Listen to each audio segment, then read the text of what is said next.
আমি কাউকে ছোট আর বড় করছি না। আমার মনে হয় কি এখন যেহেতু ইন্ডাস্ট্রি অবস্থা এমন একটা জায়গায় যেটা কারো কাছে লুকোনো নেই। কাজ কমে যাচ্ছে, সিরিয়াল বন্ধ হয়ে যাচ্ছে, চ্যানেল বিক্রি হয়ে যাচ্ছে। যে চ্যানেল তো কালকে স্টার জলসা ছিল, জলসা মুভিজ ছিল, সেটা চ্যানেল বিক্রি হয়ে গেছে, একটা চ্যানেল বন্ধ হয়ে গেছে। তো সেইখানে সিনেমা কমে যাচ্ছে, বাইরে থেকে কাজ কম আসছে।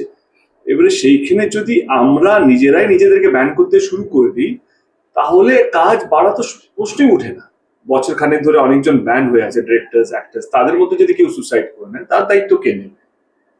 আজকে কোনো অ্যাক্টর তার যোগ্যতায় সে প্রডিউসার নিয়ে আসবে, প্রডিউসার নিলে কাজটা কারা করবে? বাংলার টেকনিশিয়ানরা কাজ করবে, তাই তো? আজকে যে ডিরেক্টর গুলো ব্যান করে আছে, তারা প্রডিউসারকে নিয়ে আসবে, প্রডিউসার তো তারা নিয়ে আসবে, কাজ করবে কারা? টেকনিশিয়ান এমনি। এবারে আজকের দিনে একটা প্রডিউসার পাওয়া, আমার মনে হয় কি, আমি being a producer, I know how difficult it is. Cinema চলছে না আমার, এইটা নাকি বড় নেতা হতে এসছে। আমি এটা চাই কি একটা একটা সুস্থ পরিবেশ, যেটা আমার মনে হয় যেটা 1.5 বছর লাগলো কেন, এটা যদি মিউচুয়াল আন্ডারস্ট্যান্ডিং এর মধ্যে যদি 1.5 বছর আগে সলভ হয়ে যেত। কেউ যদি বলে কি দেব এতদিন কোথায় ছিল, এতদিন ছিলাম না বলে এত বড় হয়েছে।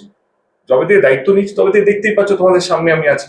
আমার মনে হয় আমার আর্টিস্ট ফোরাম একই মতকে যেইভাবে ওনারা রিপ্রেজেন্ট করেছেন প্রসিকিউশন, সেটা আমার মনে হয় না ইন্টেলিজেন্ট বা ওনাদের হাউস থেকে এরকম ভাবে একটা আসা উচিত ছিল।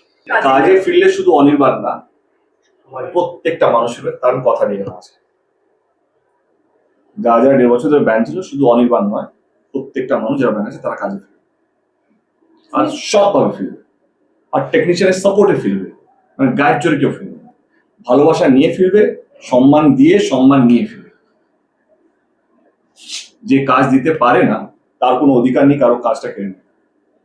বাকি ঈশ্বর সরি মালিক। Thank you so much. এরপরে আমি আর কোনো বাইট দেবো না। 4 তারিখের পর আমাদের দেখা হবে, কথা হবে। Thank you so much.